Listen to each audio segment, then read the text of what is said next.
head injury, back pain, and a fractured femur. What do you treat first? In this video, I'm going to tell you what to do when you have a patient that's multi-traumatic. Check it out. On 187th Street, a moped got hit by a car right in front of our ambulance, and we saw the people pretty much get ejected from the moped, and it was multiple trauma patients, 3 of them. The nurse was getting off of work. She had her scrubs on, and for some reason, I don't know exactly how it happened, but long story short, she hit them with her vehicle, and it was about 3 in the morning. Just so you can know, our ambulance just had a critical patient about half hour before that accident, and our ambulance was out of service because we had to restock after doing a cardiac arrest. And in this video, I want to tell you what to do and what is the mindset to have when you have a multi-trauma patient. In my case, it was very, very, very high stress because I was with my partner and we had 3 patients, not 1. But whether you have 1 or multiple patients, the priorities are the same. The first thing I want to tell you about trauma is this. It is a surgical disease. You could be in the hospital with blood transfusion ready to be administered. You can have a ventilator and an orthopedic surgeon available for a person with a femur fracture, and they may still die. Trauma is a surgical disease. So, EMTs, paramedics, when you're on scene of a trauma patient, I said it once before and I'll say it again. Your job is to transport the patient, treat them, and do no harm. Your job is not to fix a femur fracture. If you have time and the patient is stable, of course, put on a traction splint. And by the way, please understand that this information that I'm sharing with you is most likely much more relevant to EMTs and paramedics in New York City, where hospitals are super duper close. Or if you live in this area or work in this area where hospitals are super close, this is relevant for you. But if you got to transport a patient 45 minutes, an hour to the nearest hospital, then of course what you do on scene is going to vary. So whatever I share here, make sure that you adapt it to your particular area and you follow your local protocols. Of course, put on a traction splint.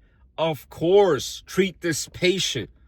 But when you have a trauma job, your number 1 priority is to grab and go without exacerbating the patient's injuries. So get head spine and mobilization in place. Put on a C-collar, transfer them to your stretcher, use a longboard, an extrication device if you have to. Do what you need to do and ask for resources. So trauma patients, multiple trauma patients, if you're an EMT, ask for ALS backup. Because ALS, by the way, they don't know what to do as much either. What they're going to do is start a line, maybe apply a tourniquet, and start IVs, and tell you to expedite transport. So do not wait around for ALS. Unless it makes sense, it's a case-by-case basis. It all depends on how much blood is on the scene. It all depends on the mechanism of injury. It all depends on so many different things. But in a nutshell, it doesn't matter what the mechanism of injury is. Trauma is still a surgical disease that can only be cured with surgery if it ever gets cured. So that being said, please do not be the EMT who takes their time on scene when you have someone that's bleeding externally or internally. Please don't be the person who's always trying to treat everybody with everything that's in their toolbox instead of expediting transport. So, I had a subscriber ask me, what do I do if someone has multiple fractures? This is your answer. Remember, body substance isolation. Remember, scene safety.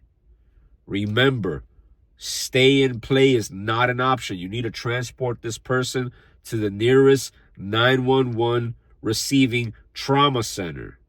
You need to ask for backup. And if backup is taking longer than it takes for you to get to the hospital, then just take them to the hospital and document the fact that you at least made an effort for the backup to arrive.